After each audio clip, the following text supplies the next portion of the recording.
Halo Sobat Kang Cerita, siapkan bantal favoritmu, tarik selimut hangatmu, dan bersiaplah memasuki dunia penuh cerita yang akan menghidupkan imajinasimu.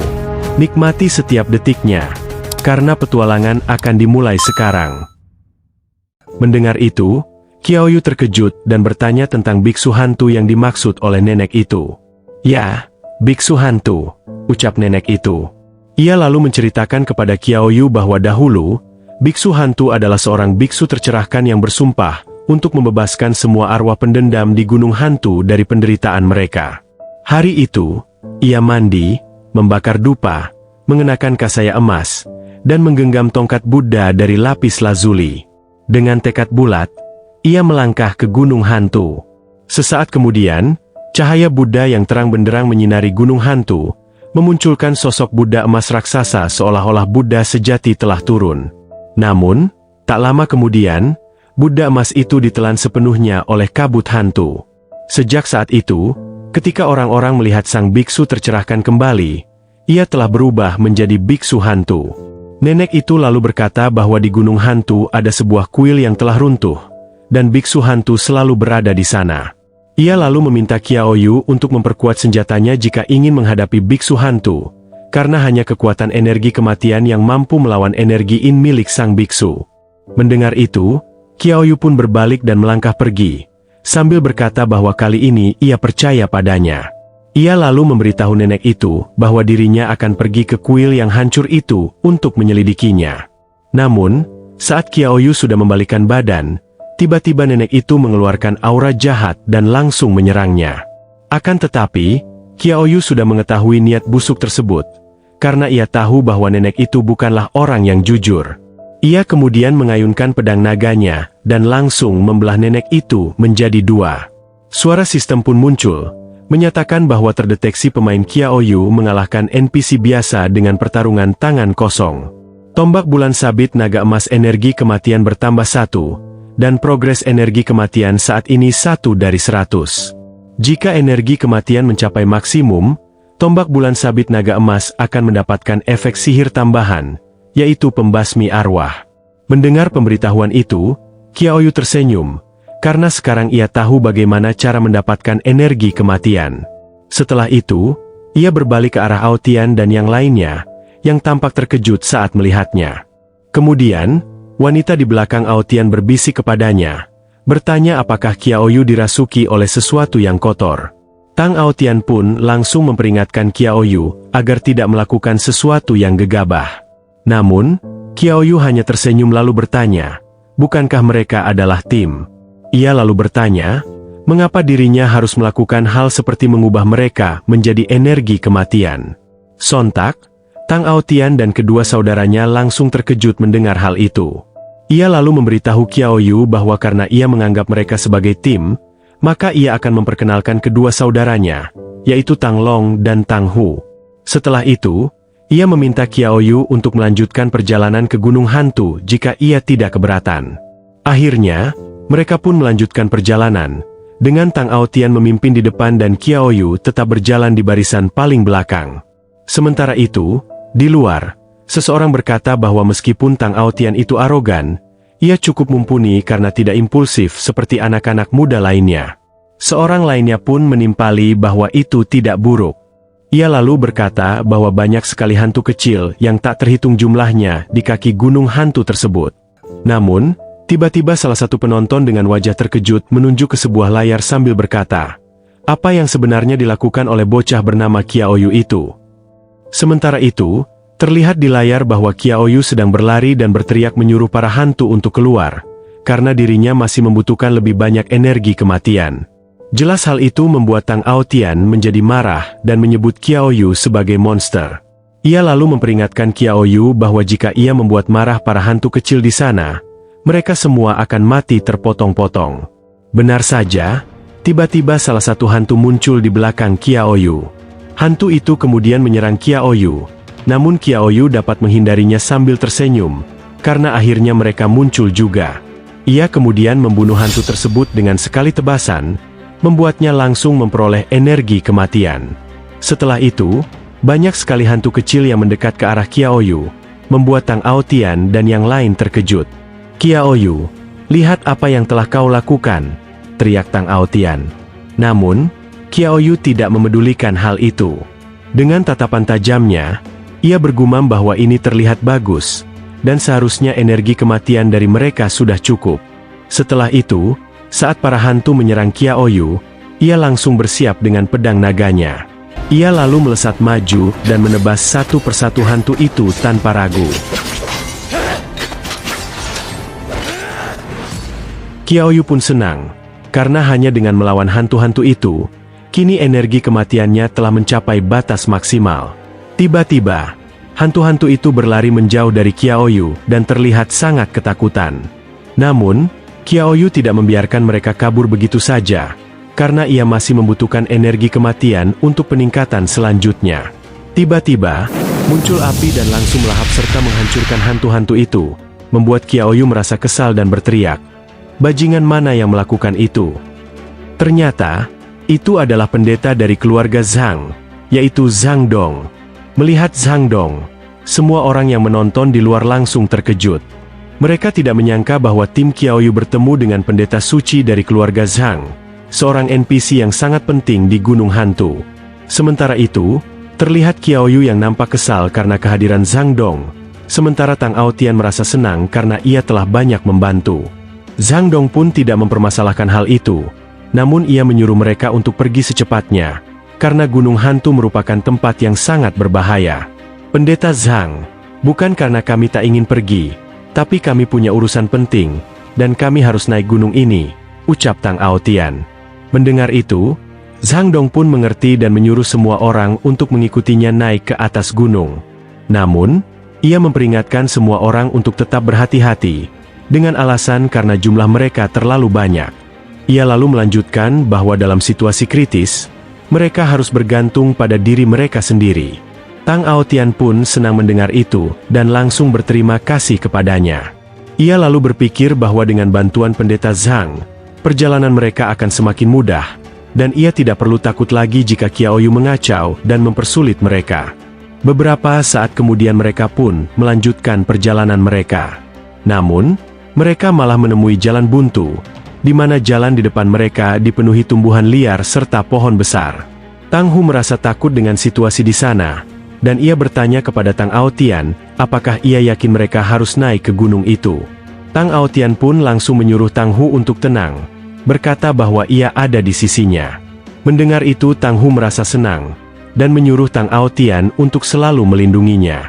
Sementara itu, sembari mengeluarkan pedang naganya, Qiaoyu bergumam bahwa sebaiknya mereka tidak berteriak meminta tolong nanti. Setelah berkata demikian, Qiaoyu mulai membersihkan jalan di depannya, menebas apapun yang menghalangi mereka. Melihat itu, Zhang Dong terkejut, berkata bahwa pedang yang digunakan Qiaoyu sungguh memiliki energi mematikan yang pekat.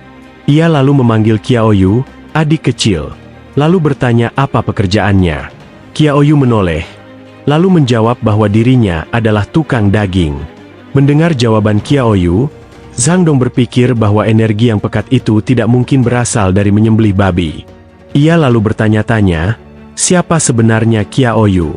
Sementara itu, Qiaoyu terus menebas semua yang menghalangi jalan mereka. Bahkan pohon yang sangat besar pun seperti sebuah kue di hadapan pedangnya. Setelah Qiaoyu membersihkan semua itu, Tang Aotian melihat bahwa ada jalan setapak di depan mereka. Ia lalu mengatakan jika sepertinya ada seseorang yang telah sampai di Gunung Hantu sebelum mereka. Jadi ia menyuruh semua orang untuk bergegas. Namun, Zhang Dong tiba-tiba merasakan sesuatu, lalu berteriak menyuruh semua orang untuk menunggu. Tang Aotian pun kemudian bertanya kepada Zhang Dong, "Ada apa?" Lalu Zhang Dong meminta semua orang untuk melihat ke arah yang ia tunjuk. Saat mereka melihat ke arah itu, banyak sekali mayat bergeletakan di sana, dengan badan yang penuh akan darah dan luka. Tang Hu sangat ketakutan melihat itu, dan ia sadar bahwa itu adalah orang-orang dari keluarga lain. Ia lalu bertanya, bagaimana mereka bisa meninggal, dan ada apa di Gunung Hantu ini. Kemudian, Zhang Dong berdoa agar mereka beristirahat dengan tenang, lalu mengajak semua orang untuk melanjutkan perjalanan mereka. Namun, saat mereka sedang melanjutkan perjalanan mereka, tiba-tiba Tang Aotian melihat sesuatu, siluet sebuah makhluk yang sedang memakan manusia di sana. Ia lalu berteriak dan bertanya kepada Zhang Dong, "Makhluk apakah itu? Apa itu orang atau hantu?" Namun, sebelum Zhang Dong menjawab pertanyaan tersebut, Qiaoyu melangkah maju dengan pedang naganya, menyuruh semua orang untuk menyingkir.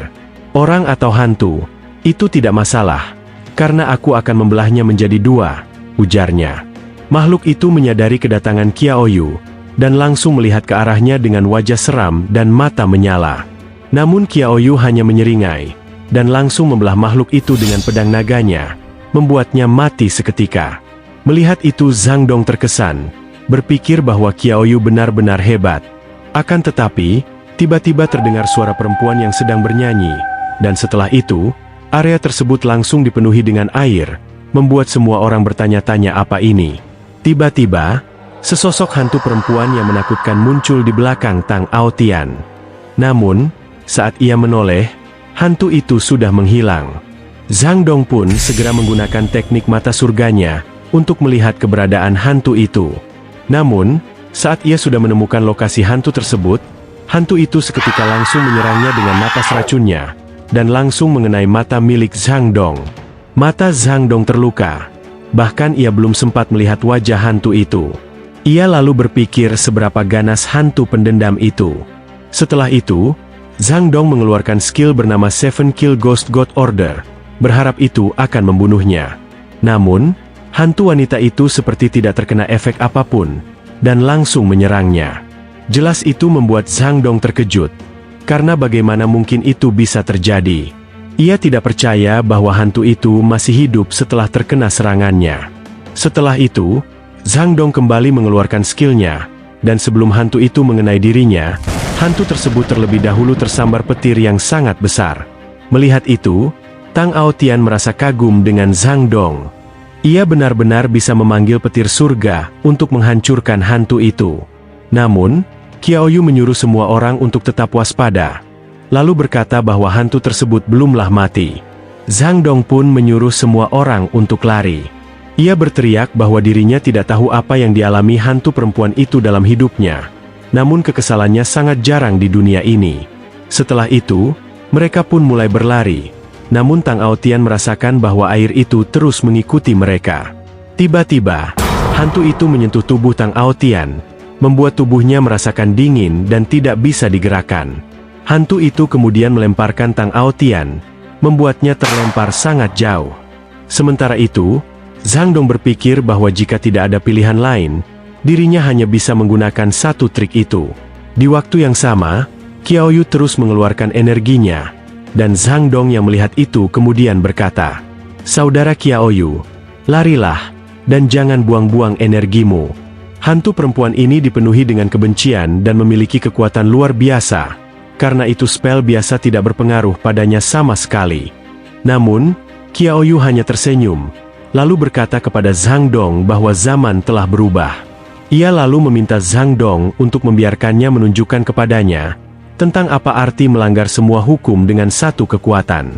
Setelah berkata demikian, Qiaoyu langsung melesat maju ke arah hantu wanita itu. Ia kemudian mengayunkan pedangnya, dan telak mengenai hantu itu. Namun, hantu itu tiba-tiba menghilang, membuat Qiaoyu terdiam sesaat. Tiba-tiba, hantu itu muncul di samping Qiaoyu, tepat di depan wajahnya. Qiaoyu lalu mengeluarkan skill helm singa silvernya, membuat hantu itu langsung ketakutan hanya melihat auranya saja. Hantu tersebut kemudian melarikan diri, tetapi Qiaoyu tidak membiarkan hal itu terjadi. Dengan sekuat tenaga, Qiaoyu langsung melemparkan pedang naga emasnya. Pedang itu melesat sangat cepat, dan langsung melenyapkan hantu itu dengan sekali serang. Setelah menghabisi hantu itu, Qiaoyu mendapatkan penambahan nilai spirit sebanyak 100 poin. Kemudian, semua orang mendekati Qiaoyu, dan Zhang Dong langsung mengucapkan terima kasih kepada Qiaoyu karena telah membantunya. Qiaoyu menyangkal hal itu, karena jika Zhang Dong tidak melemahkan kekuatan hantu wanita itu, dirinya tidak akan bisa mengalahkannya. Sementara itu di luar, kepala keluarga Xiao, yaitu Xiao Tian, menghampiri kepala keluarga Tang, yang tidak lain adalah Tang Wumo. Ia lalu bertanya kepada Tang Wumo, bahwa bukankah menantunya itu bahkan belum mencapai level pemula, jadi bisakah ia menjelaskan itu padanya? Dengan tatapan tajamnya, Tang Wumo kemudian berkata, "Penjelasan, apa yang sedang kau lakukan? Apa aku perlu menjelaskannya padamu?" Mendapatkan intimidasi itu, Xiao Tian terkejut.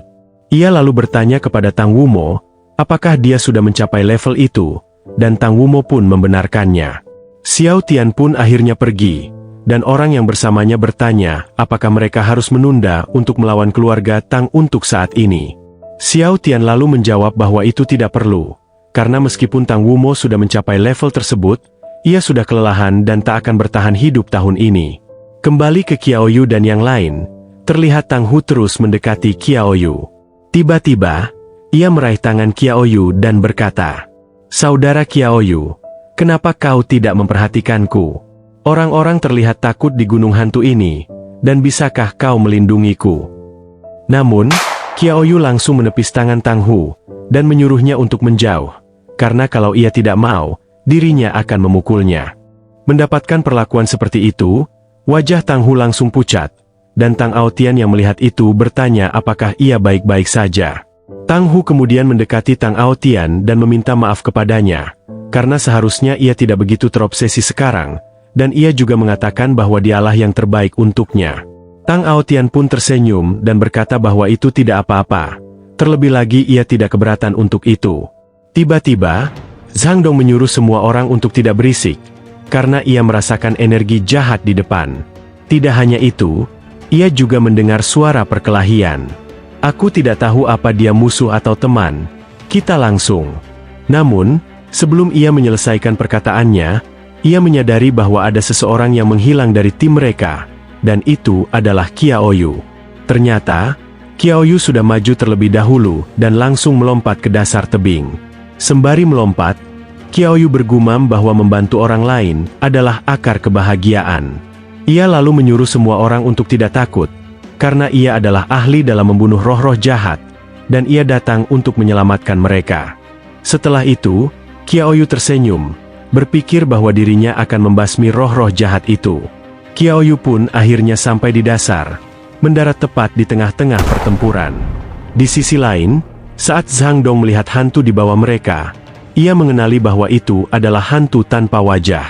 Ia lalu mengatakan bahwa konon katanya, hantu tersebut akan mengupas kulit orang lain dan menempelkannya pada dirinya sendiri, lalu akhirnya berubah menjadi orang tersebut. Ia juga berkata bahwa hantu itu jauh lebih kuat dibandingkan dengan hantu wanita tadi. Sementara itu, seseorang dari keluarga Xiao, yang bernama Xiao Zun, meminta tolong kepada Qiaoyu agar ia mau membantu mereka untuk mengalahkan hantu tersebut. Akan tetapi, saat Qiaoyu mengingat bahwa mereka dari keluarga Xiao, ia berkata bahwa ia tidak akan membantu. Setelah itu, ia berbalik dan langsung mengucapkan selamat tinggal kepada mereka. Melihat itu, kepala keluarga Xiao langsung marah, menyebut Qiaoyu bocah keparat. Namun, Xiao Zun tiba-tiba menghentikan Qiaoyu. Ia berkata kalau Qiaoyu mau membantu mereka mengalahkan hantu itu, mereka pasti akan membayarnya.